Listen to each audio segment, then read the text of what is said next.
En el siguiente panel titulado Ciudadanía Digital, queremos explorar las nuevas formas en que la ciudadanía se organiza, convive y habita en el mundo interconectado, lo que nos obliga a revisar las estructuras establecidas y el concepto de colectividad. Invitamos al escenario a Thomas Malone, director fundador del Massachusetts Institute of Technology, donde también imparte clases dirigidas al diseño organizativo, tecnología de la información y liderazgo. Thomas es un experto en el poder colaborativo entre las personas y los computadores que piensan y trabajan juntos. Bienvenido.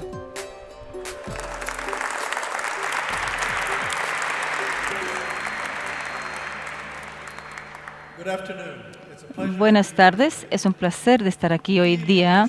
El tema de este congreso es la especie que queremos ser o volver a ser. Y para pensar en ese tema tenemos que primero darnos cuenta de dos cosas respecto de la especie que ya somos. La primera es que nosotros humanos somos animales sociales. Nuestra ventaja inicial sobre otros animales venía de nuestra capacidad de trabajar en forma efectiva, en conjunto, en grupos, y casi todo lo que hemos logrado desde ese momento está basado en esa capacidad de trabajar en conjunto. Todo lo que viene de la invención, el invento de la escritura o hacer esas sándwiches de pavo que yo tengo muchas veces por el almuerzo. Todas esas cosas no fueron hechas por individuos simples que trabajaron solo, pero por grupos de personas que trabajan en conjunto en el tiempo y en el espacio. Ahora, estos grupos, una buena palabra para estos son supermentes, que los trato de definir como grupos de individuos trabajando en conjunto, actuando en conjunto en maneras que parecen ser inteligentes. Hay muchos ejemplos de estos supermentes en nuestro alrededor. Por ejemplo, cada compañía, cada organización que conoce incluye una supermente jerárquica. Cada democracia es una supermente donde se toman decisiones en grupo mediante votación. Cada mercado es una supermente. Muchas de las importantes decisiones en el mundo son tomadas en supermentes de mercado, donde la decisión del grupo es una combinación de muchos diferentes acuerdos individuales hechos entre compradores y vendedores. Otro tipo importante de supermentes es comunicación, donde las decisiones de grupo se hacen a través de un consenso informal basado en normas y reputaciones compartidas. En estos cuatro tipos de supermentes, las personas deben cooperar de alguna manera. Pero cuando no hay cooperación entre los miembros del grupo, tenemos el quinto tipo de supermente que yo llamo ecosistemas. En ecosistemas, las decisiones de grupo son hechas por la ley de la jungla. Quien tiene mayor poder recibe lo que quiere y mediante la supervisión de la más fuerte. Estas supermentes están alrededor de nosotros y manejan nuestro mundo. Algunos de estos son muy inteligentes, otras son bastante estúpidas. Algunas de estas supermentes hacen cosas que nos gustan y en algunos casos las supermentes son malas. Pero si nos gustan o no, si queremos lograr lo que sea, necesitamos influenciar o trabajar con alguna combinación de estas supermentes. Lo segundo que tenemos que darnos cuenta respecto de la especie que ya somos es que somos animales que usamos herramientas y quizás las nuevas herramientas más importantes que tenemos hoy en día son los computadores. Algunas personas se preocupan que estos computadores quizás van a sacar todos nuestros empleos o van a manejar y controlar el mundo. Yo creo que ambas preocupaciones son muy exageradas. Yo creo que dedicamos demasiado tiempo pensando en las personas o computadores y no suficiente tiempo pensando en personas y computadores. Tenemos que dedicar menos tiempo, por ejemplo, pensando en cuántos empleos los computadores van a sacar de las personas y van a sustituir a las personas, y pensar más en qué podemos hacer las personas y los computadores en conjunto, lo que no se podría hacer nunca antes. Ahora, una de las cosas más importantes que podemos hacer de esta manera incluye el uso de computadores para ayudar a personas a trabajar en conjunto. Podemos pensar, por ejemplo, en Wikipedia, donde miles de personas en el mundo entero han creado la enciclopedia más grande en el planeta que el planeta alguna vez haya conocido. Aquí es un ejemplo menos conocido. Pensemos en el proyecto Polymath, donde miles de matemáticos o docenas de matemáticos en el mundo, incluyendo profesores famosos de matemática y profesores de colegio, estas personas nunca se habían conocido antes y trabajan en línea, en conjunto, para comprobar algunas teorías matemáticas nunca habían sido probadas antes. Ahora, estos son ejemplos de usar computadores para ayudar que las supermentes sean más inteligentes, pero también los computadores pueden hacer que las supermentes sean más estúpidas. Por ejemplo, cuando la noticia falsa influencia a los votadores en la democracia, eso hace que la democracia sea más tonta. Pero si los usamos en forma sabia, estos computadores tienen el potencial de hacer que nuestras supermentes sean más inteligentes y mejor capaces de solucionar nuestros problemas que alguna vez antes. ¿Podemos recibir preguntas? ¿Sí? Disculpen, yo no puedo escuchar la pregunta sin el micrófono. ¿Cuál es el espacio entre el computador y el libro? ¿Esa es la pregunta?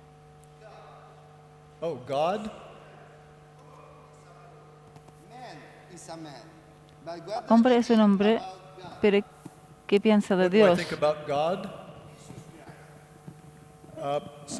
Jesús.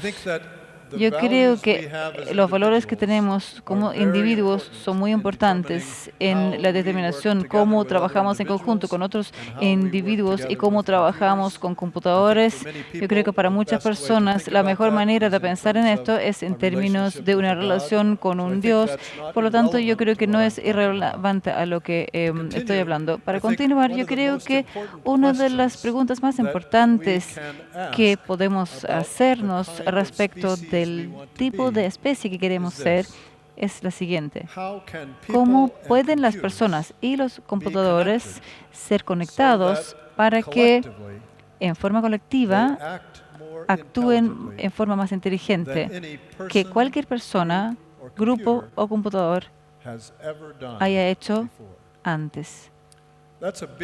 Es una pregunta muy difícil, muy dura, muy complicada, pero lo que puede hacer más fácil responder a esta pregunta es entender la diferencia entre dos tipos de inteligencia.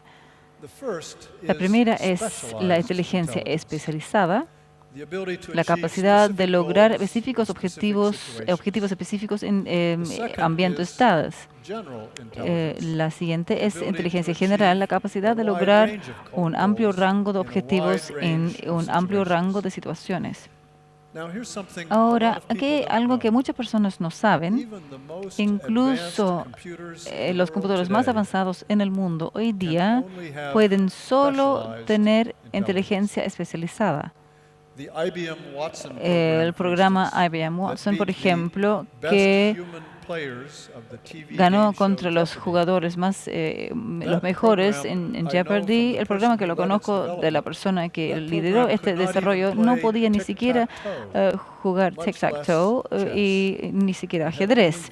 Y tenía solamente tipos muy especializados de inteligencia. Al mismo tiempo, los humanos tienen inteligencia mucho más general que los programas de inteligencia artificial más avanzadas hoy día. Incluso un niño de 5 años, un niño humano, puede tener una conversación con sentido respecto de un amplio rango de temas que cualquier computador hoy en día. Ese es el estado del arte hoy día. Y una pregunta obvia sería, ¿cuándo va a cambiar esto? ¿Cuándo tendremos computadores que tienen tanta inteligencia general artificial como las personas. Cuando esta pregunta es una que ya se ha hecho desde el principio del campo de la inteligencia artificial, desde los años 50, y la respuesta típica, promedio, que se recibe cuando se hace una encuesta, cuando se le hace la pregunta a las personas, es que tendremos una inteligencia artificial a nivel humano en unos 20 años más, pero es la misma respuesta que hemos recibido desde los últimos 60 años. Por lo tanto, yo creo que deberíamos ser muy escépticos de alguien que dice, esta vez sí va a ser así, muy escéptico también de cualquier predicción confidencial que vamos a tener inteligencia artificial a nivel humano en los próximos décadas. Es probable que algún día la vamos a tener, pero yo creo que no es probable que esto pase durante varias décadas. Esto significa parcialmente que al mismo tiempo el uso del computador, todos los usos del computador van a tener que involucrar a personas. Cada vez cuando desarrollamos o modificamos el software de computadores, cuando las cosas salen mal y necesitamos personas que hacen las cosas que los computadores no podían hacer en primer lugar. Una forma en que las personas hablan de esto es decir, necesitamos personas aquí en el circuito. Y cuando decimos esto, se refieren a o piensan en una persona o en un computador. Pero yo creo que una manera mucho más útil de pensar en esto es comenzar con los grupos humanos que son responsables de casi todo lo que hemos hecho los humanos alguna vez en la vida y agregar computadores a estos grupos. Luego, los computadores pueden usar su inteligencia especializada para hacer las cosas que ellos pueden hacer mejor que las personas y las personas pueden usar su inteligencia general para hacer todo el resto. Quizás incluso más importante es que computadores también pueden dar lo que pueden llamar la hiperconectividad, conectando a las personas a otras personas en escalas y en maneras muy ricas, nuevas, que nunca fueran posibles antes. Entonces, una manera de resumir esto es decir que necesitamos movernos desde el pensamiento de humanos en el circuito hacia los computadores en el grupo. Ese es mi slogan, mi moto para hoy día, para ustedes. Para hacer esto necesitamos pensar en cómo podemos crear grupos humanos o computacionales más inteligentes. Y una manera de pensar en esto, que es muy poderoso, creo yo, es pensar en los diferentes tipos de supermentes y cómo los computadores pueden ayudar a que este tipo de supermentes sean más inteligentes. Y yo quisiera darles unos ejemplos. Hoy día, ambos ejemplos de hacer cosas que se solían hacer con jerarquías, usando más comunidades para ayudar que estas decisiones se puedan hacer. El primer ejemplo que les quisiera dar es uno en el ámbito médico, que fue diseñado para doctores y para otros profesionales de la salud que necesitan consejo respecto de casos difíciles que tienen. Y en este sistema pueden entrar información respecto a los síntomas, los resultados de pruebas de laboratorio, otra información respecto al caso, y luego pasa al sistema y cualquier persona en el mundo que tiene acceso al sistema puede ver estos casos y dar su consejo respecto de qué podría ser el diagnóstico, qué pruebas adicionales se podrían hacer, etcétera. Y lo que encuentran es que al recibir opiniones múltiples respecto a esto, lleva a un diagnóstico más preciso y mejor tratamiento clínico. Y esto en el sentido es el resultado de la hiperconectividad entregada por medio de este sistema en línea. También han sido capaces de usar inteligencia artificial y aprendizaje con máquinas en este sistema para buscar patrones en la base de conocimiento de los casos que el sistema está acumulando. Y han encontrado que los programas de aprendizaje con máquinas pueden aprender patrones de estos casos que les permiten ser casi tan buenos, no exactamente, pero casi tan buenos como los doctores humanos en establecer hacer el diagnóstico de las enfermedades. Y eso es solamente con el pequeño número de casos que tienen hasta ahora. Entonces, imagínense qué podría ocurrir si un sistema como este tiene millones de casos, mucho más casos que cualquier doctor humano vería en una vida entera. Yo creo que es probable que en este caso el sistema que usa su inteligencia artificial pueda ser capaz de hacer diagnósticos precisos de muchas diferentes situaciones, muchos diferentes casos, e incluso podría reconocer patrones de enfermedades que los humanos que ni siquiera hayan reconocido antes. El otro ejemplo que les quisiera dar es otro uso de comunidades. Esto es algo que se llama el Climate Collab, colaboratorio climático, que es algo que hicimos en el Centro de Inteligencia Colectiva en MIT. En este proyecto estamos multiplicando el problema. Va a ser qué podemos hacer con el problema del cambio climático. Tenemos una plataforma y una comunidad en línea de cientos de miles de personas en el mundo. Incluye también expertos mundiales de cambio climático, también incluye personas de negocios, científicos, estudiantes, miembros de ONG y muchas otras personas. En conjunto, esas personas están desarrollando y evaluando propuestas para qué hacer respecto de diferentes partes del problema del cambio climático, desde cómo generar electricidad con menos emisiones, a cómo reducir las emisiones de construcción y transporte, de cambiar actitudes públicas respecto del clima. Y de este proceso han salido varias ideas interesantes y útiles. Una de mis ideas favoritas es esta idea respecto de algo que se llama el solutor del sol. Es un panel solar de bajo costo que, aparte de generar electricidad, también genera agua potable limpia. Dos necesidades claves para millones de personas en el mundo.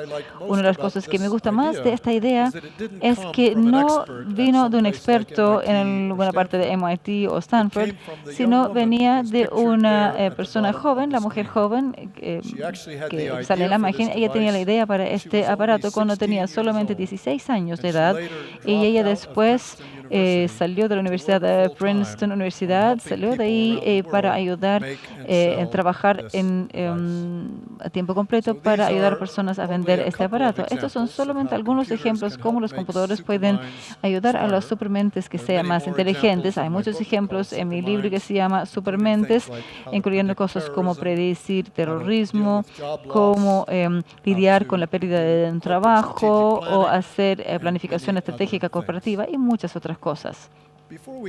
Antes de finalizar, quisiera dejarles una última reflexión respecto de a dónde estamos yendo, supongo yo, a largo plazo. Yo creo que mientras nuestro mundo se vuelve cada vez más conectada cercanamente con muchos tipos de comunicación electrónica, va a ser cada vez más útil visualizar a todas las personas y los computadores en nuestro planeta como parte, considerarlas como parte de una simple supermente global, y quizás nuestro futuro como especie dependerá de qué tal bien logremos usar nuestra supermente global para para hacer elecciones que no son solamente inteligentes, sino también sabias. Muchas gracias a todos.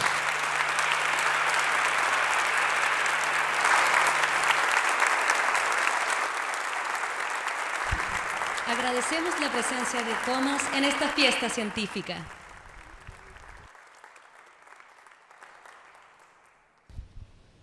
Invitamos al escenario a la directora ejecutiva de la Fundación Ciudadano Inteligente de Chile, Renata Ávila, abogada internacional con experiencia en derechos humanos y su intersección con los derechos digitales, la privacidad y los datos, propiedad intelectual y el futuro del comercio internacional. Bienvenida.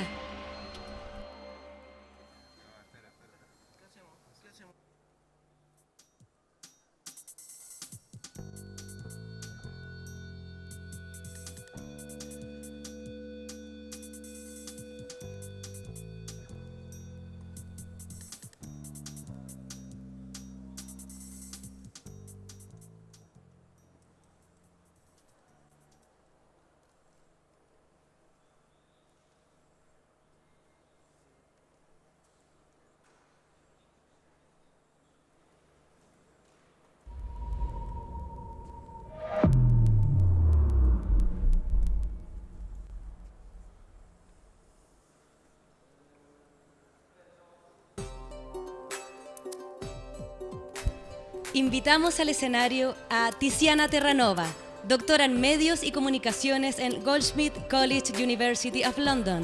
Su trabajo se enfoca en los efectos de las tecnologías de información en la sociedad a través de conceptos como trabajo digital y bienes comunes. Bienvenida.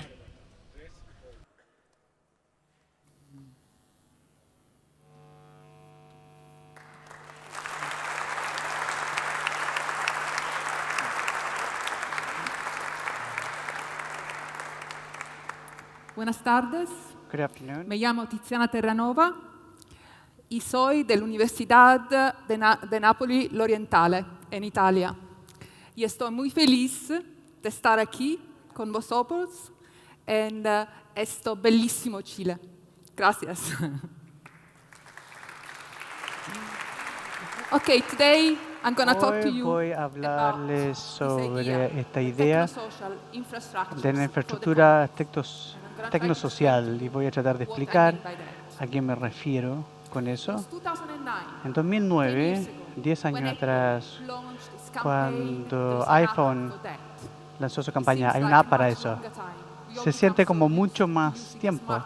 Nos hemos acostumbrado tanto a los smartphones para hacer todo tipo de cosas. Desde entonces, millones de apps han sido escritos por desarrolladores y subidos en uno de los dos sistemas operativos. El primero, el iOS de Apple y Android. Utilizamos nuestros teléfonos ahora no solo para llamar, como antes, o incluso para escribir textos o mensajes, para hacer todo tipo de cosas. Lo utilizamos para compartir imágenes, hacer películas, subirlos a redes sociales. Lo utilizamos como calendarios, como medios de trabajar con nuestro equipo. Smartphones se han vuelto computadores portátiles que utilizamos para todo tipo de cosas. Apps son pequeñas aplicaciones que se basan en el principio de computación en la nube. ¿Qué significa esto? Significa que cada vez que utilizamos una app, este pequeño programa, accedemos a la nube, que es donde guardamos nuestros datos, donde almacenamos nuestras fotos, nuestros videos, nuestros archivos en programas tales como Dropbox y podemos acceder a ellos a través de distintos aparatos. Se ve bastante bien. Todo está como por ahí arriba en la nube, pero la realidad es que la palabra nube es más como esto. La nube son granjas de servidores centralizados hospedados en este edificio medio feo, en lugares fríos en el mundo, porque consumen mucha energía, son muy calientes. Esto es lo que accedemos cada vez que vamos a Facebook o cada vez que comunicamos a través de una app. Interactuamos con estos servidores ubicados remotamente. Y hay un costo para la nube, un costo energético, un costo ambiental a la nube que nos hemos acostumbrado. El costo no es solo en el lado de los servidores. La nube está compuesto por el hardware de los servidores, pero también el hardware que utilizamos. El aparato personal, el smartphone, que son construidos utilizados minerales preciosos a gran costo al ambiente y a la sociedad quienes lo producen, y también terminan como desecho electrónico en algún lugar del mundo donde no lo vemos. Sería un error si pensar que la nube es solo esto, solo servidores, granjas de servidores y aparatos. La nube es mucho más que eso. Este es un intento por el Share Lab, un colectivo, para visualizar cuál es la arquitectura de nube. Es casi difícil de ver, es muy difícil de ver. La anatomía de un sistema de inteligencia artificial es un intento de mapear el ensamblaje de la estructura que subyace de un aparato de inteligencia artificial, el Alexa de Amazon, que tiene todo el ciclo de producción, intercambio de producción. Tiene distintos elementos, tal como códigos, software, algoritmos, protocolos, interfaces de programación y todo tipo de componentes inmateriales.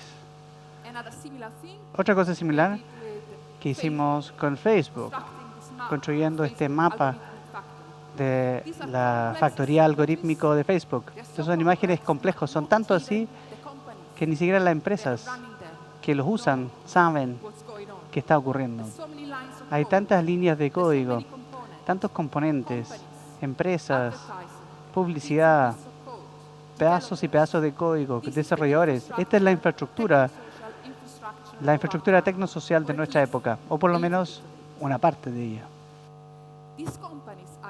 Estas empresas están conscientes, o por lo menos están comenzando a encontrarse o se definan como proveedores de infraestructura. Aquí, Construyendo Comunidad Global, publicado por Mark Zuckerberg, el CEO de Facebook, en su muro personal en febrero de 2016. Está dirigido a nuestra comunidad siendo usuarios de Facebook, casi 2 billones de usuarios, quienes conectan a la plataforma de forma regular, compartiendo todo tipo de cosas. ¿Qué dice Zuckerberg? En la carta dice que la empresa va a centrarse en construir la infraestructura social para comunidades globales. Dice que vivimos en un mundo donde problemas son globales. Crisis ambiental, migración, todo tipo de temas que necesitan comunidad global, no solo local. Y dice en esta carta que Facebook va a cambiar, y lo hizo, cambió su misión a hacer o a juntar el mundo y de construir comunidades globales. Y lo hará entregando herramientas que refuerzan la capacidad de la gente para formar grupos que pueden ayudar a entregar soluciones a problemas globales. Así que estas empresas se presentan como estar en el negocio de entregar infraestructura. Facebook no es el único que está se centrando en este tema de infraestructura. Tenemos todo tipo de empresas que han sido llamados por críticos capitalistas de plataforma, quienes están todos en el negocio de entregar algún tipo de infraestructura logística. Son empresas con nombres como Uber, que entrega la infraestructura, que conecta gente con tiempo libre y con autos, o con gente que quiere ir a alguna parte. Conectan en la plataforma. Airbnb, Deliveroo. Mucha gente ha visto Santiago en bicicleta con estas bolsas atrás, entregando comida. Hay todo tipo de empresas. Algunos son más conocidos, otros menos conocidos, que están construyendo esta infraestructura invisible que permite que nuestra vida política, social y económica funcione. Esto no es tan controversial. La carta de Zuckerberg fue escrita en un momento donde la empresa estaba bajo fuego. Fue acusado de haber jugado un rol clave en el resultado de 2 eventos políticos de 2016. Uno fue el referéndum de Brexit, el otro fue la elección presidencial en Estados Unidos. Se dijo que malos actores habían utilizado algunas de las características de las plataformas para targetear votantes no decididos, enviarles fake news o noticias falsas de forma targeteada para cambiar su voto hacia Trump o hacia Brexit. Y por eso fueron llamados a testificar al Congreso de Estados Unidos. Al mismo tiempo, no es solo un tema de malos actores, como se dijo, también es la forma en que la infraestructura, la tecnosocial que usa la empresa. Solo vemos posteos de tus redes personales, gente que ustedes conocen. Esto se llama el efecto de burbuja, o gente con opinión similar a ustedes. Y después el algoritmo te propone noticias que también corresponden a lo que tú piensas. Esto refuerza lo que ya piensas y crea una polarización. La plataforma también fue construida para maximizar uso de mantener gente compartiendo, comentando, dándole likes, y eso también se dijo creó problemas. Más controversial, temas controversiales o comentarios lo que te hacen enojar, que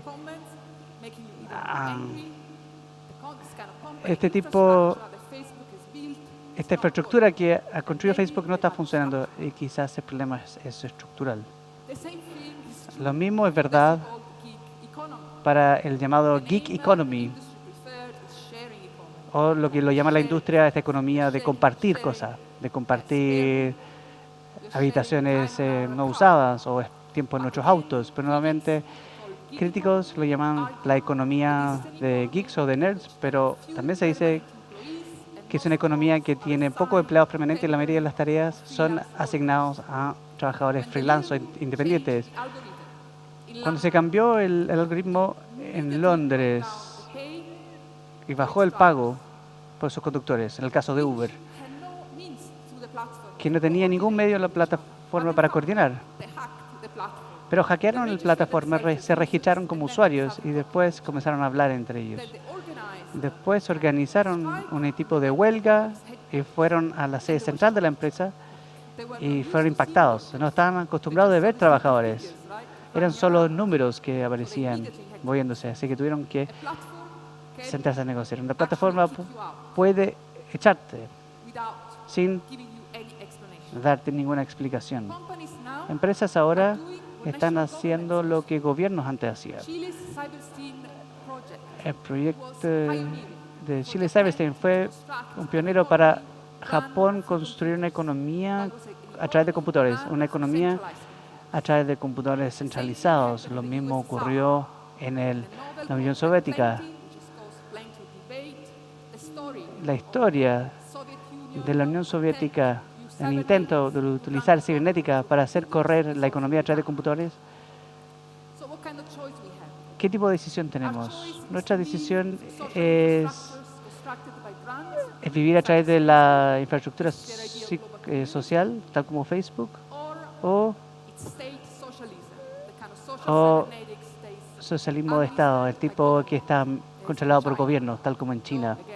Nuevamente hay que tener cuidado antes de atribuir cosas a... Hay una alternativa, sí. Los últimos 10 años, desde 2008, el concepto de gobernar comunes ha pasado por una reinvención. El ganador del Premio Nobel 2009 de Economía se centró en los comunes y que puede producir sus propias instituciones. Y Federici redescubrió que la política de los comunes y la forma en que las mujeres han sido centrales en esta tarea de los comunes. A la vez, pensadores marxistas y la izquierda radical también han argumentado que los comunes también es lo que producimos cuando cooperamos socialmente. Se trata de conocimiento y el hecho de que estamos todos involucrados en la producción de conocimiento y que la izquierda debiera reclamar tecnología y hacia el servicio de un nuevo proyecto social.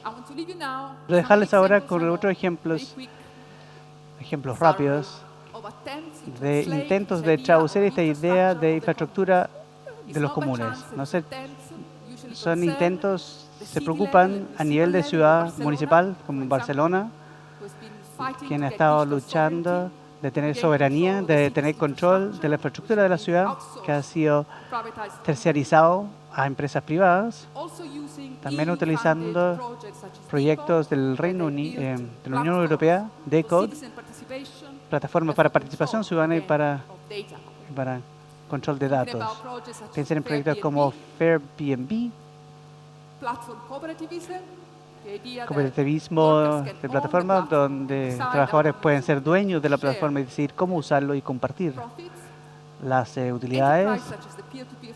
La Fundación P2P, que ha estado recolectando evidencia y cómo manejar infraestructura tecnosocial. Y finalmente, Faircop, un intento de utilizar blockchain y criptomonedas para usarse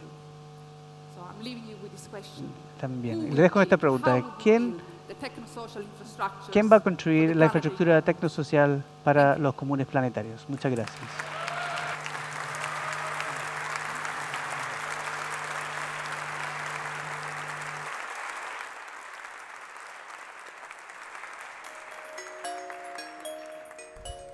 Tiziana, muchas gracias por ser parte de Congreso Futuro 2019.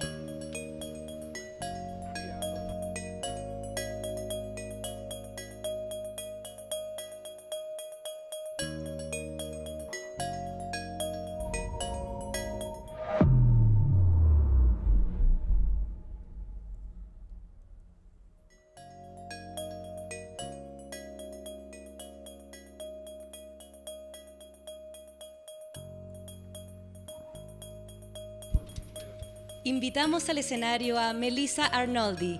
Ella es Master of Business Administration en Georgia State University y CEO de Brio Corp, empresa matriz de los servicios digitales de grandes empresas latinoamericanas. Bienvenida.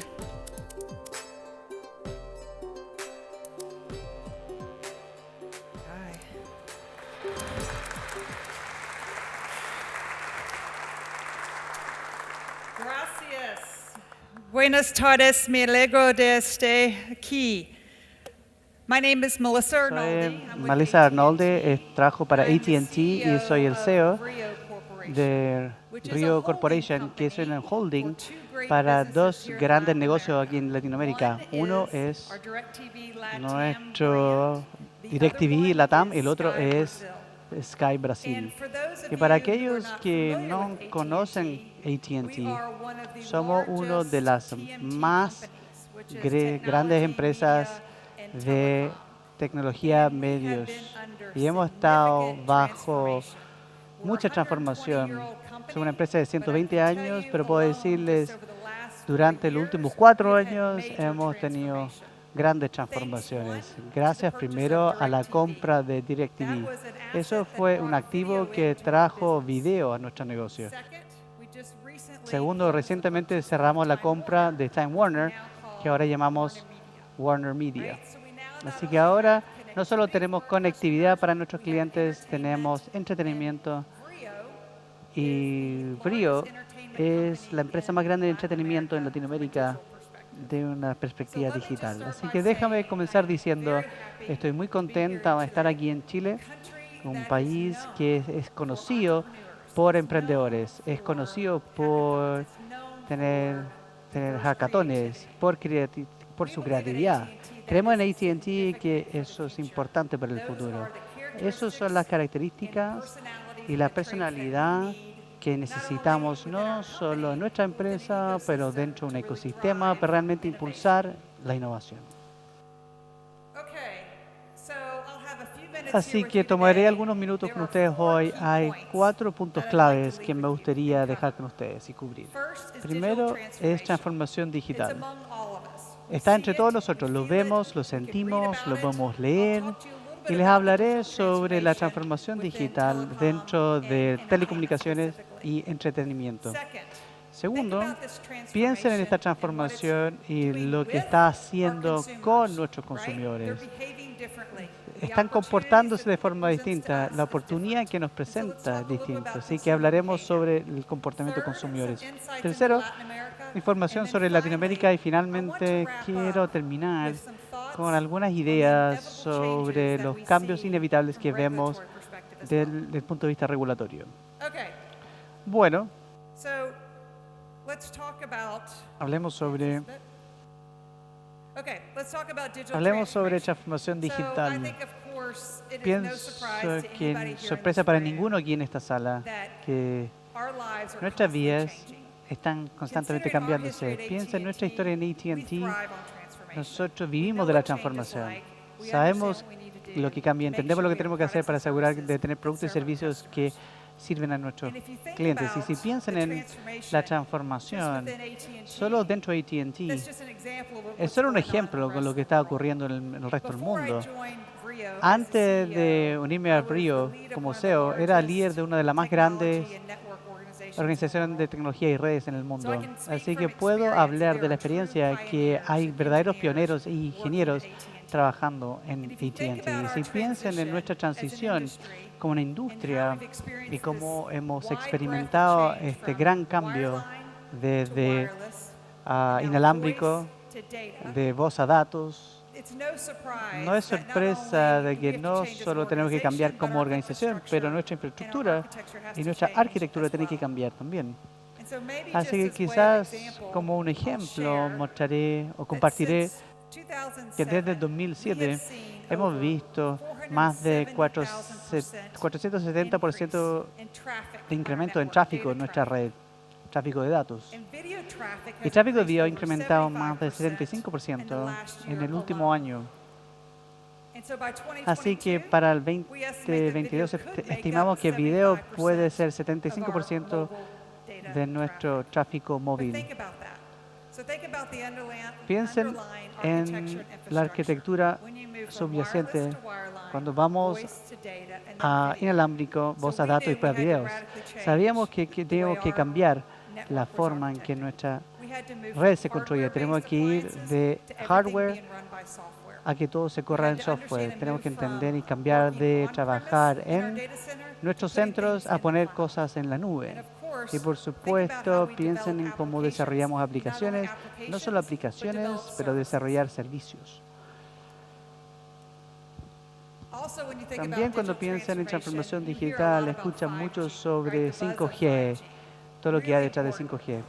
Muy importante, no solo para la industria, para consumidores también. Así que cuando piensan en 5G, esto explota todo entre fijo e inalámbrico. Y si piensan en alguna de las capacidades que 5G va a traer, esto es solo un ejemplo. Tenemos video 4K hoy, piensen 8K. Piensen en la velocidad y la velocidad de transmisión de datos que hay que tener para entregar video a una pantalla 8K. Van a necesitar 5G. Hay mucho que se está hablando de drones, de gaming y realidad virtual. Esto es lo que 5G va a traer. 5G va a abrir la puerta para nuevas aplicaciones digitales. En todo el tráfico del futuro va a ser en video. Si pienso en particular el rol que tenemos con Brio, yo veo esta transformación con 5G y tecnología que está ocurriendo en tiempo real. Desde la perspectiva de televisión por pago, DirecTV fue una de las primeras aplicaciones de televisión por pago que ofreció televisión satelital.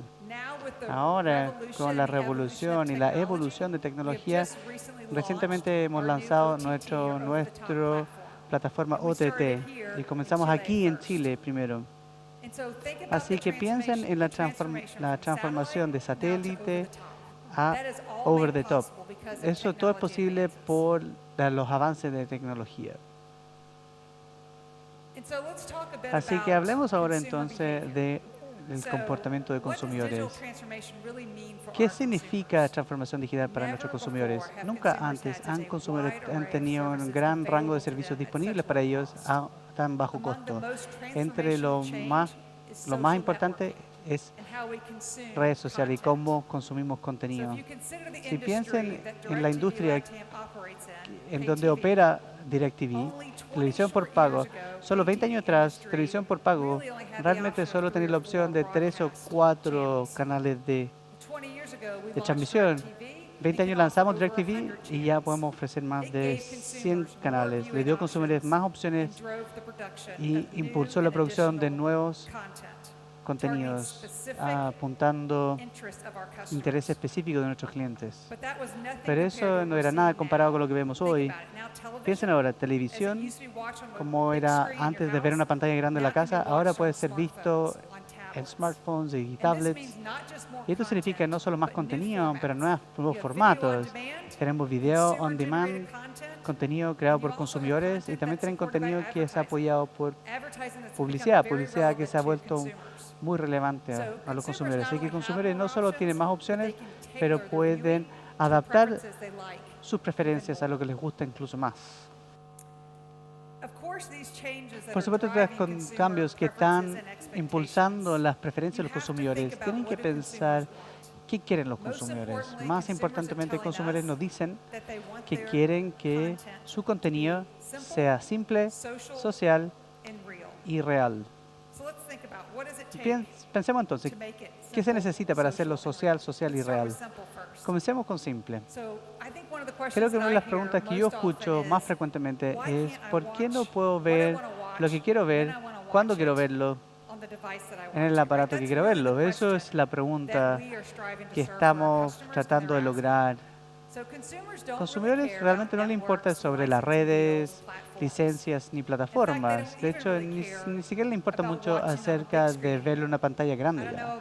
No sé cómo es aquí, pero tengo niños y mis niños, ellos quieren verlo en sus teléfonos. Tiene 6 pulgadas y eso es su preferencia. ¿Por qué? Porque es simple, es personal y lo pueden llevar con ellos. Nuestros consumidores quieren muchas opciones para ver y la capacidad de ver su contenido favorito cuando y como quieran.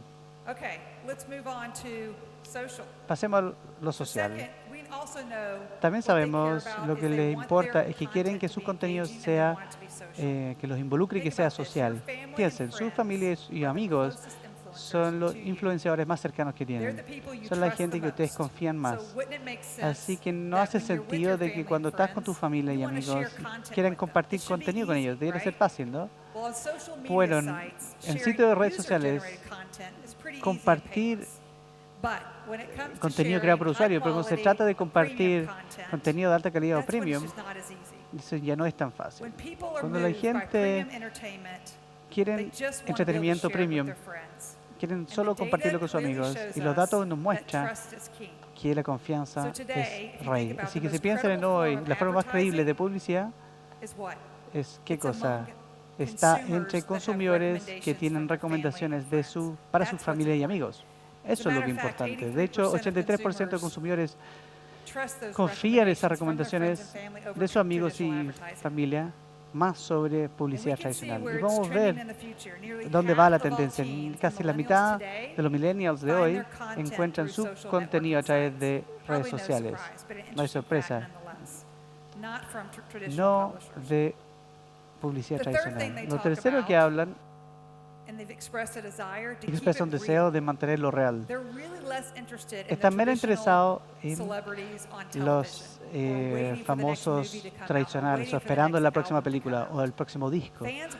Los fans quieren involucrarse con su contenido y con entretenimiento, ya sea seguir su actor favorito en Instagram o dejar comentarios para una estrella de video en YouTube. Quieren sentir esa conexión emocional a su ambiente. Quieren que sea real y accesible. Así que transformación digital y preferencias consumidores está disruptiendo nuestro modelo tradicional de negocios.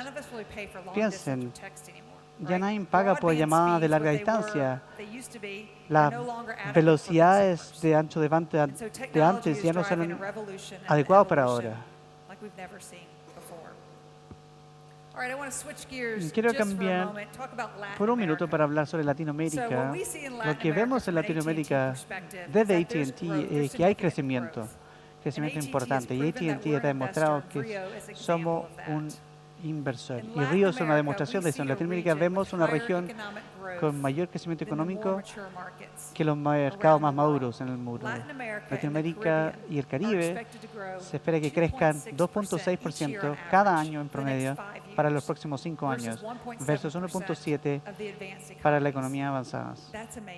Eso es sorprendente. También vemos la aparición de una población joven y urbano emergente, la aparición de una nueva clase media que presenta grandes oportunidades para crecer. 1 en 4 latinoamericanos está entre la edad de 15 y 29. Y 4 en 5 de ellos viven en ciudades. Así que la clase media de Latinoamérica ha crecido desde 21% en 2002 a 35% hoy. Es emocionante. Así que para resumir, de la perspectiva de Latinoamérica, estamos viendo las mismas características de consumidores aquí, como también a través de otra parte del mundo. Ellos quieren sus aparatos que sean simples, sociales y reales. Así que cuando piensen en los desafíos y las oportunidades que están adelante, hay 5 áreas claves que estamos centrados en. Primero, siempre vamos a poner a nuestros consumidores primero. Queremos saber cuáles son sus prioridades, ayudar con sus necesidades y tener servicios competitivos. También, tanto importante es la privacidad de nuestros clientes y la seguridad de sus datos. Necesita ser una primera prioridad. Para asegurar que esto ocurra, pueden ser difíciles, pero son necesarios e importantes. Vamos a necesitar una colaboración entre todas las partes que participan en el ecosistema. También necesitamos reconocer qué esto significa para nuestra gente. En particular, nuestra fuerza laboral en AT&T tenemos un dicho y queremos ser preparados para el futuro. Piensen en todas las transformaciones que hablamos en cuanto a tecnología. Piensen en las habilidades que la fuerza laboral del futuro va a necesitar. Necesitan recapacitar su fuerza laboral. Comenzamos esto muchos años atrás y ahora tenemos más de 2 millones de cursos que han sido completados por nuestros empleados que van a recapacitarse para el futuro, ya sea en analítica de datos o redes. Hay una gran cantidad de oportunidades en habilidades y capacidades. Finalmente, el éxito de transformación digital va a depender significativamente de la capacidad de que los gobiernos y reguladores que puedan cambiar los marcos regulatorios para mantenerse al paso de los consumidores. Cuando los consumidores utilizan su teléfono para ver televisión, regulaciones tienen que adaptar a esa realidad. Y eso desafía reguladores. Probablemente no implica encontrar formar nuevas regulaciones para nuevos servicios, pero lo que necesitamos es eliminar antiguas regulaciones que ya no son necesarias.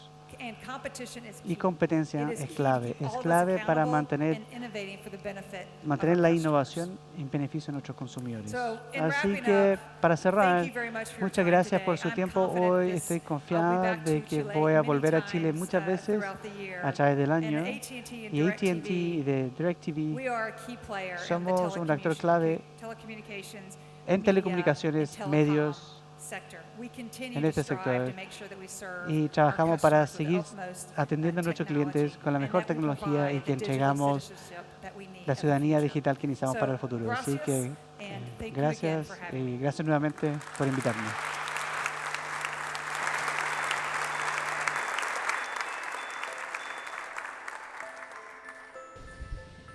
Muchas gracias, Melissa, por estar presente en este gran encuentro científico.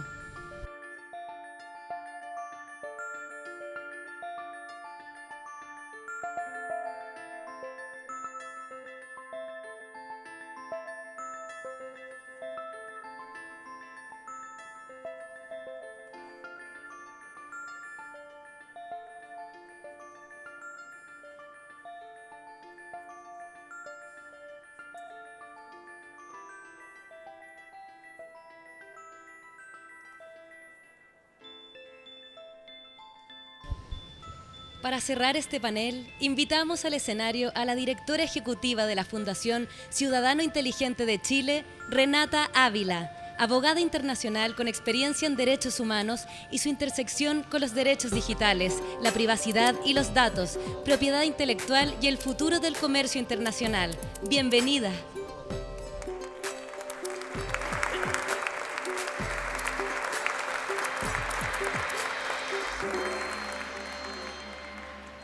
Bueno, buenas tardes. Soy la persona que los separa del almuerzo, entonces voy a tratar de hacerlo lo más breve e interesante para ustedes. Y quería saludarles en Mapudungun. Es Mari Compuche, el saludo que utiliza el pueblo mapuche, y me gustaría usarlo porque mis antecesores se esforzaron de saludar en otro idioma. Y creo que es importante incluir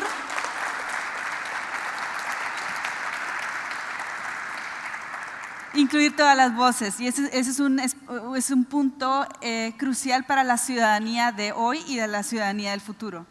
Y bueno, quería contarles un poco de mi experiencia en Chile. Acabo de llegar hace 5 meses y soy una migrante.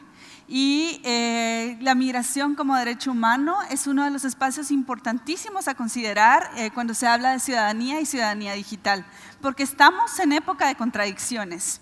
Hablamos de un mundo sin fronteras, de un mundo que no limita, que no nos limita una vez que tenemos un aparato en la mano, y a la vez nos chocamos con paredes, con muros ideológicos, con muros reales, como el que el presidente Trump quiere construir para no dejar entrar gente a Estados Unidos, con muros también, reales, reales aunque virtuales, como el que impide que ciudadanos de ciertos países no puedan acceder a contenido, con muchas barreras. Y no tiene sentido hoy que enfrentamos una de las crisis más grandes que el planeta se ha enfrentado jamás, que estemos con estas divisiones. Entonces, para mí es un gusto que una centroamericana pueda venir acá a dirigir a una fundación chilena que nace en Chile, pero que está tratando de fortalecer la democracia en 17 países de Latinoamérica. Y una de las cuestiones importantísimas que me gustaría anunciar hoy es que desde el día de ayer ya no nos llamamos ciudadano inteligente, sino que nos llamamos ciudadanía inteligente. ¿Y por qué ciudadanía? Porque queríamos ser como lo más incluyentes y lo más plurales posibles, no solo en el nombre, sino que también en nuestras acciones.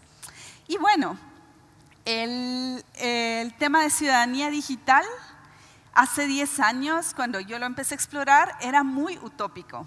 Era la época donde empezaba a tomar fuerza Wikipedia, y era esa época de la ilusión y de ese discurso que nos hacía creer que íbamos a ser más, que era una redistribución real del poder.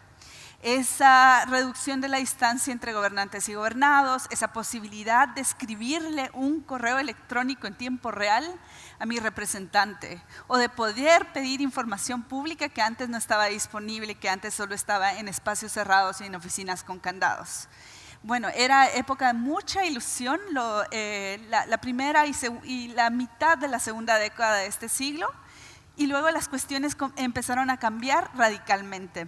Empezaron a cambiar radicalmente en la medida que empezó a aumentar la conectividad y que los ciudadanos se empezaron a organizar.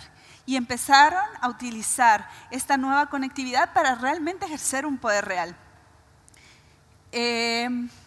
Libertad. Libertad era la palabra que más nos inspiraba, que más ese poder que sentíamos y que teníamos en 2010. Muchos de ustedes son muy jóvenes y quizá estaban en primaria o en el kinder cuando eso pasó, pero el momento de las primaveras árabes, cuando vimos a pueblos enteros que estaban bajo dictaduras emanciparse y tomar los teléfonos y empezar a decirle al mundo que querían democracia y alcanzar ciertas democracias, era un sueño.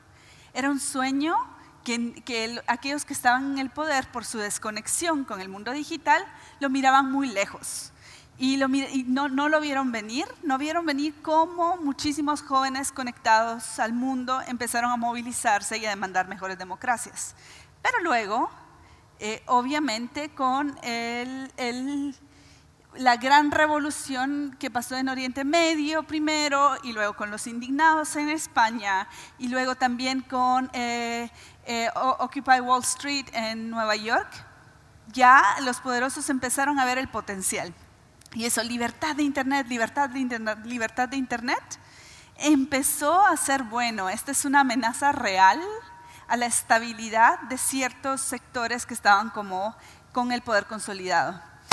Cabe decir que viendo 10 años, casi 10 años después, las primaveras árabes terminaron, salvo la de Tunisia, en nuevas dictaduras y mayor represión digital, y que en 2015, no sé si ustedes lo conocen, Edward Snowden, un alertador que trabajaba para la CIA por medio de contratistas, nos reveló lo que pasaba realmente. Este sueño, este empoderamiento, esta ilusión que teníamos nosotros de ser libres y poderosos con ese celular en la mano, se nos vino abajo, porque nos dimos cuenta que desde hace muchísimo tiempo gobiernos, sistemas de inteligencia y compañías estaban trabajando mano con mano, y que no eran… hay una frase que a mí me gusta mucho, es que la tecnología es política. Y otra frase que me gusta aún más, que dice una doctora de Harvard, que es toda tecnología que pueda ser utilizada para vigilancia y control, va a ser utilizada para vigilancia y control. Esa es Shoshana Zuboff, que está por presentar su nuevo libro sobre el capitalismo de la vigilancia y nos cuenta más bien cómo toda esta estructura. Imagínense ustedes que en la época de la dictadura de Chile, o la dictadura de Argentina, o la dictadura de Brasil, o Guatemala y demás, nuestro gobierno hubiera sido capaz de saber dónde estábamos, a qué hora y cómo nos movilizábamos en un territorio a cualquier hora del día. Imagínense si, en lugar de como era antes, de poner al tipo que se ponía a vigilar con un periódico y que seguía todos los movimientos de alguien, o un vehículo sin placas, alguien pudiera tener acceso no solo a su localización, sino a su estado de ánimo, a su humor, a todos sus contactos, a sus relaciones más íntimas y personales, a sus reacciones al minuto, todo el tiempo, con ustedes poniendo voluntariamente todas esas acciones en línea. Ese es el escenario no romántico, el escenario real de la ciudadanía digital hoy. Nos hicimos transparentes, totalmente transparentes y vulnerables al poder. Entonces, ese sentido de libertad, esa sensación de que todo lo podemos con el teléfono, es más bien, yo lo veo cada vez más como estos hilos invisibles que conectan todo lo que hacemos y todo lo que somos a esos grandes poderes. ¿Y por qué esos grandes poderes? Porque si todas estas tecnologías, si todos esos datos que están siendo recolectados sobre nosotros mismos estuvieran más descentralizados, más gobernados más democráticamente, más desconcentrados, o como dice en mi país, otro gallo cantaría. La situación que tenemos hoy es una situación bastante preocupante y que cuando diriges una organización dedicada a fortalecer la democracia te pone en una encrucijada. La situación que tenemos hoy es que 5 compañías en el mundo están en el bolsillo de todos ustedes aquí. Y están en el bolsillo no solo de todos ustedes aquí, sino que están en el bolsillo siguiendo cada movimiento, grabando muchas veces hasta su voz, monitoreando cada interacción de la mayor cantidad de seres humanos que jamás han sido monitoreados. O sea, tenemos la base de datos alimentada en tiempo real más grande que jamás se haya tenido sobre comportamiento humano. Entonces, volviendo a la frase de Shoshana Zuboff, la doctora esta de Harvard, toda tecnología que puede ser usada para vigilancia y control va a ser utilizada para vigilancia y control. ¿Y qué implicaciones tiene esto para la ciudadanía? Si somos monitoreables, somos predecibles. Si nuestro comportamiento es predecible, nuestro comportamiento puede ser modificado o modificable. Y no estamos hablando solo, bueno, ahí muchas veces se pone como desde un punto de vista positivo. Sí, pueden predecir que yo hoy no me voy a levantar temprano y no voy a ir a correr, entonces mi aparatito que me monitorea todas mis cuestiones físicas va a vibrar para que yo me levante y vaya a correr. Alguien podría decir, eso es positivo, esa es una modificación artificial de mi comportamiento que me hace bien, que me va a hacer estar más fit y demás. El problema es cuando esas modificaciones colectivas de comportamiento se dan con fines maliciosos y se dan en cuestiones mucho más graves y mucho más serias que solo mi mantenimiento físico. Imagínense qué pasa si esas manipulaciones y si esas alteraciones intencionales de comportamiento se dan en el contexto de una votación. ¿Qué pasa si ciertos partidos políticos o ciertas fuerzas, ciertos grupos de interés, ciertos grupos de lobby empiezan a manipular a toda una población para alterar sus preferencias o para alterar sus intenciones de voto? Esa es la situación en la que estamos hoy. Mientras estamos aquí reunidos, por ejemplo, están votando Brexit. Brexit es el tema que va a separar, luego de un referendo que va a separar a Inglaterra de Europa con graves implicaciones sociales y políticas. Sí, y muchos dicen y muchos argumentan que mucha de esta manipulación a la gente a votar a favor de esa separación fue hecha utilizando precisamente esas herramientas que decían que nos iban a liberar. Entonces, claro, somos una pequeña hormiguita, somos un pequeño continente si se compara con el poderío y con los recursos que acumulan las grandes compañías de tecnología. Pero creo que el primer paso para ser ciudadanos digitales activos es ser ciudadanos digitales conscientes del modelo económico que está detrás de estas compañías. Si no estamos conscientes que la intención de estas compañías es al final del día extraer la máxima cantidad de datos para perfeccionar estos mecanismos de manipulación de las personas, no vamos a poder diseñar la ciudadanía que nos permita recuperar el control y que nos permita recuperar esa libertad que perdimos en algún punto. Entonces, ¿cómo hoy, en el siglo XXI, podemos ser ciudadanos activos y ciudadanos digitales activos? Creo que son pequeños pasos los que realmente podemos tomar ahora. El primero es tomar esa conciencia. No, todos hemos estado leyendo noticias de cómo noticias falsas, toda esta cuestión de las noticias falsas, toda esta cuestión de la desinformación en línea y demás. Creo que nos estamos limitando muchísimo solo a un pequeño ámbito de la tecnología, y es el ámbito de las redes sociales y cómo accedemos a cierta información en tiempo real. Creo que se nos están escapando muchísimas cuestiones como nuestro derecho a protestar en la calle, nuestro derecho a circular libremente, nuestro derecho a comportarnos como queremos, aspectos fundamentales de la libertad de las personas que no están siendo puestos en debate. Se habla mucho de ciudades inteligentes y me imagino que en este Congreso del Futuro van a hablar muchísimo de cómo Smart Cities puede transformar nuestro espacio y tal.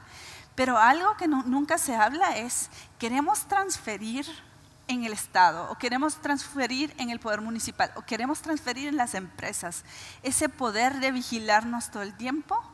O sea, vamos a dejar de lado la posibilidad de circular en un parque sin la cara cubierta, porque sabemos que aunque no llevemos aparato, aunque dejemos al pequeño dictador, le digo yo, el teléfono que dicta casi todas nuestras acciones en el día y que consultamos más de 2.500 veces al día en la casa, vamos a estar contados, monitoreados y hasta cierto punto manipulados todo el tiempo. Yo sé que suena distópico, pero esto ya está pasando. O sea, sí, ya está pasando y va a afectar a futuro aspectos fundamentales de nosotros. Por ejemplo, ciertas compañías de seguros médicos ya están monitoreando los aparatos de ciertas personas, los teléfonos o el Fitbit o estas cuestiones que se usan para buenos hábitos supuestamente para determinar si alguien con ciertas condiciones de salud está siguiendo su rutina de ejercicios.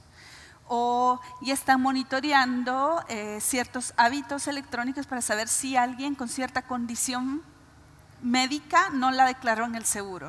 O sea, cada vez el espacio de libertad digital no se está volviendo otra cosa que más y más restricciones. ¿Y por qué son restricciones poco democráticas? ¿Y por qué la ciudadanía activa aquí importa? Porque, bueno, si mi presidente o si un diputado o si una diputada hace un acto arbitrario, tengo mecanismos de control democrático. Con las compañías no. Con las compañías estamos en una superestructura. Ustedes saben, y Chile es uno de los países que más tratados de libre comercio ha firmado, que nos deja cada vez a la ciudadanía común y corriente y de a pie cada vez más alejados de la posibilidad de que estas compañías puedan responder a los pedidos ciudadanos. Eso es lo que la ciudadanía activa debe revertir. Un ejemplo concreto un ejemplo de ciudadanía activa fue todo el esfuerzo que hizo Europa y sus ciudadanos para que sus datos estuvieran protegidos de mejor manera. Hoy, una ciudadana latinoamericana está en una posición de desigualdad en cuanto a protección de datos con respecto a los europeos, porque ellos tienen la Directiva General de Protección de Datos y nosotros no, porque ellos se organizaron muy bien para abogar ante estas compañías con mejores y mayores protecciones. Tenemos que recuperar ese control. Pero también un tema que a mí me importa muchísimo y es una de las cuestiones centrales de mi trabajo en Ciudadanía Inteligente, sobre todo porque no trabajamos solo con Chile, sino que trabajamos con una Latinoamérica muy compleja, y sobre todo muy compleja hoy, es el tema de las desigualdades aumentadas. ¿Por qué desigualdades aumentadas? Vivimos, y muchas veces se nos olvida cuando estamos en lugares tan lindos y con premios Nobel y en un entorno tan elegante, que Latinoamérica es la región más desigual del mundo. No solo es la región más desigual del mundo, sino que es la región donde están las ciudades más violentas del mundo. Es un contexto bastante difícil, quizá se siente un poco alejado de la realidad de Santiago de Chile o de las otras regiones de Chile, pero esa es la realidad de muchos latinoamericanos hoy. Y esta cifra en el mundo hoy, 50% de la población mundial no se conecta aún a Internet. Entonces estamos en una división donde ciertos ciudadanos tienen acceso a ciertas herramientas que les permiten ser más activos, aunque estén vigilados, les permiten ser más activos y acceder a más y mayor información sobre quienes ejercen el poder sobre ellos, o sobre oportunidades o posibilidades de coordinar, organizarse y crear a través de las fronteras. Y la mitad de la población aún no está completamente fuera de este sistema. Y no sé si me va a dar tiempo, creo que voy a tener que súper acelerar. Me gustaría compartirles una historia rapidísima de las elecciones de México. Una indígena por primera vez, Marichuy, decide lanzarse a la presidencia. Y una de las interesantes cuestiones de la candidatura de Marichuy, una mujer indígena del área rural, fue hacer visible cómo esa desconexión digital le impidió, y esa brecha digital le impidió ejercer ya no solo cuestiones económicas o la oportunidad de comprar en línea o todo eso que es o vender sus productos en línea y tal, que es a lo que se limita usualmente el discurso de la brecha digital, sino que le impidió desarrollar plenamente sus derechos civiles y políticos, no solo a ella, sino que a sus votantes, porque las autoridades de México, para que su partido pudiera competir a la presidencia, requerían que se instalara una app para recolectar las firmas. Entonces creo que cada vez más tenemos que tomar conciencia que para tener una democracia plena y una ciudadanía digital que de verdad tenga significado, tenemos que incluir a todos. Si incluir a todos va a implicar que en cada pueblito de Chile va a haber un kiosco de Internet, como en los viejos tiempos de Internet, donde la gente de forma gratuita pueda acceder a información, pues lo vamos a hacer.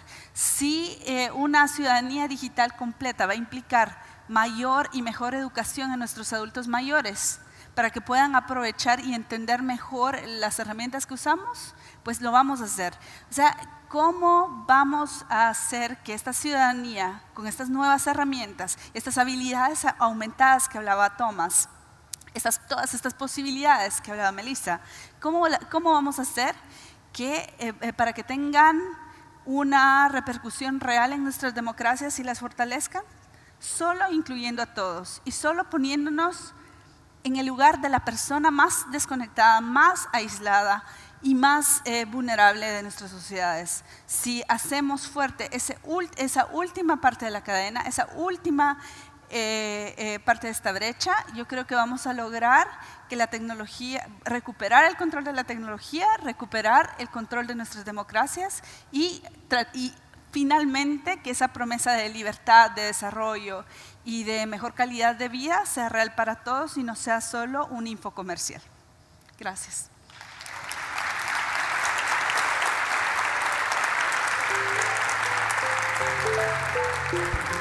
Renata, muchas gracias por ser parte de Congreso Futuro 2019.